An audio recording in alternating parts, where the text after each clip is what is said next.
Hi అండి, welcome to Abinfo. Family digital card application form ఇలా ఉంటుంది. ఫ్యామిలీ డిజిటల్ కార్డ్ కొరకు దరఖాస్తు, కుటుంబ పెద్ద వివరాలు, అభ్యర్థి పేరు, అలాగే అభ్యర్థి తండ్రి, తర్వాత ఫోన్ నంబర్, తర్వాత రేషన్ కార్డ్ నంబర్, తర్వాత మేలా ఫీమేలా, తర్వాత అభ్యర్థి చదువు, తర్వాత డేట్ ఆఫ్ బర్త్, తర్వాత క్యాస్ట్, తర్వాత వారి ఇన్కమ్, ఇవైతే ఇవ్వాల్సి ఉంటుంది మనమైతే.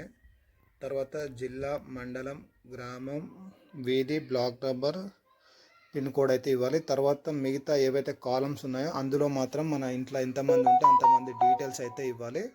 దాని ద్వారా ఏదైతే ఫ్యామిలీ డిజిటల్ కార్డు ఉంటుందో అందులో అందరి పేర్లు వచ్చేలా వీళ్ళైతే ఈ ఫార్మాట్ అయితే డిజైన్ అయితే చేశారు. ఇది దాదాపు కొన్ని ఏవైతే ప్రాంతాల్లో అక్కడ మాత్రమే పైలట్ ప్రాజెక్ట్గా చేపట్టారు. అక్కడ విజయవంతం అయితే తెలంగాణ వ్యాప్తంగా ఇంప్లిమెంట్ చేయబోతున్నారు. మీకు తెలుసుకున్నారు, వీడియో షేర్ చేయండి, లైక్ చేసి సపోర్ట్ చేయండి. Thank you.